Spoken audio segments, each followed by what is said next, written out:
Video ઉતારીને ભ્રષ્ટાચારને ખુલ્લો મૂક્યો હતો. આજે અમે અને અમારા જિલ્લા પ્રમુખ રાજુભાઈ બોરખતરિયા અને સમગ્ર જિલ્લા ટીમ આજે અહીંયા ઉપસ્થિત છે અને માળિયાના પણ હોદ્દેદારો ઉપસ્થિત છે. વાત એટલી છે કે જે પુલ બની ગયો હતો જેમાં ભ્રષ્ટાચાર હતો એને ખુલ્લો મૂકવામાં આવ્યો હતો, વિડીયો બનાવવામાં આવ્યો. આજે ફરી કામ ચાલુ થયું છે અને પ્રેશર આવ્યું કે એને ફરી પાછો નવો પુલ બનાવવા મજબૂર થઈ ગયા. વાત એટલી છે કે ભ્રષ્ટાચાર ખુલ્લો કર્યો ત્યારે ફરી પાછું સફાળું તંત્ર જાગ્યું અને પુલ કર્યો. એનું પણ અમે તમને બતાવીશું. અને વિશેષ વાત મારે એ કહેવી છે કે જેણે ભ્રષ્ટાચાર ખુલ્લો કર્યો હતો એવા પિયુષભાઈ આજે એના ઉપર ખોટી એફઆઈઆર કરવામાં આવી છે, ખોટી વાતો કરવામાં આવી છે અને ખોટા ભાજપ પ્રેરિત માણસો દ્વારા મોટા આવેદનો આપવામાં આવે છે. એટલે આજે અમે જૂનાગઢ જિલ્લા વતી અહીંયા મુલાકાતે આવ્યા છીએ. અમે સ્થળની મુલાકાત કરીશું અને આ જે મુદ્દો છે એ મુદ્દાને જનતા સુધી મૂકીશું એટલું મારે સ્પષ્ટ કહેવાનું છે. અને જે ખોટા કેસ કર્યા છે એમાં પણ અમે ન્યાય માંગીશું અને જે ભ્રષ્ટાચાર થયો છે એની પણ તપાસ માટેનું આવેદન જૂનાગઢ જિલ્લા ટીમ દ્વારા આપવામાં આવ્યું છે. એના માટે અમે ટીડીઓ અને ડીડીઓને મળીશું અને એનો આગળ શું કાર્યવાહી કરી એનો જવાબ માંગીશું અને અમે સ્થળ તપાસ કરીશું અને આગળ તમને જણાવીશું. હવે તમે ક્યાંથી આવો છો બેન?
એટલે આજે અમે ફરી સ્થળ તપાસ માટે આવ્યા છીએ અને આવેદન આપ્યું કે ભ્રષ્ટાચાર થયો છે. પણ ખુશીની વાત એ છે કે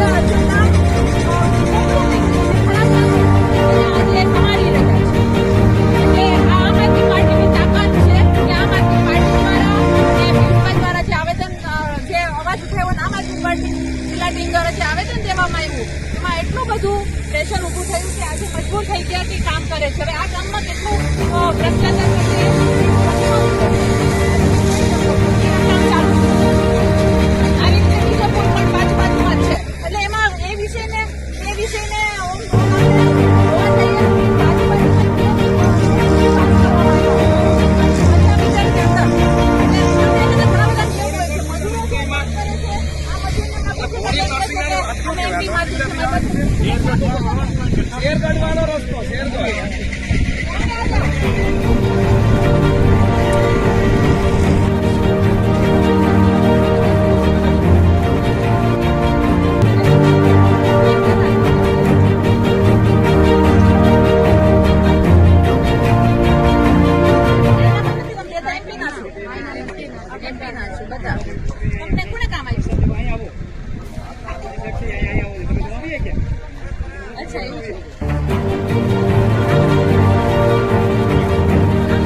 વિવિધ ગામોની મુલાકાત લીધી.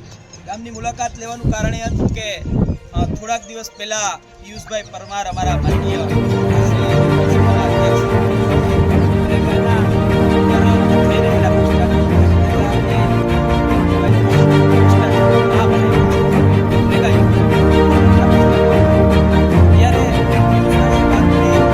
ઉજાગર કરવા માટેનો પ્રયત્ન કર્યો ત્યારે તેની ઉપર ખોટા કેસો કરી અને ક્યાંક ને ક્યાંક તેને ફસાવવા માટેના પ્રયત્નો થઈ રહ્યા છે. ત્યારે આજ અમે રેશમાબેન પટેલ અને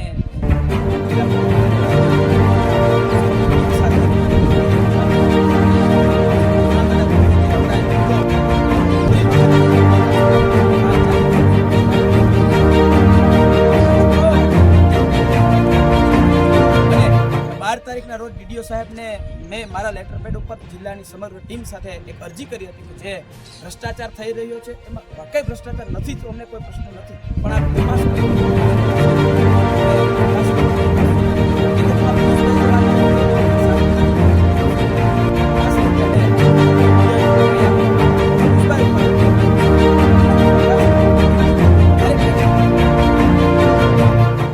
રસ્તે પણ આંદોલનના રસ્તે પણ અમે રેશમા પટેલ, ગુજરાત પ્રદેશ મહિલા પ્રમુખ, આમ આદમી પાર્ટી. આજ જણાવવા માંગુ છું કે અમે માળિયા હાટીના દરેક ગામોની મુલાકાત લીધી છે. મનરેગાના કામ ચાલી રહ્યા છે અને પહેલા પણ પિયુષભાઈ પરમાર જે વિસ્તારમાંથી લડી ચૂક્યા છે આમ આદમી પાર્ટીમાંથી, એને વિડીયો મૂકીને ભ્રષ્ટાચારને ખુલ્લો કર્યો.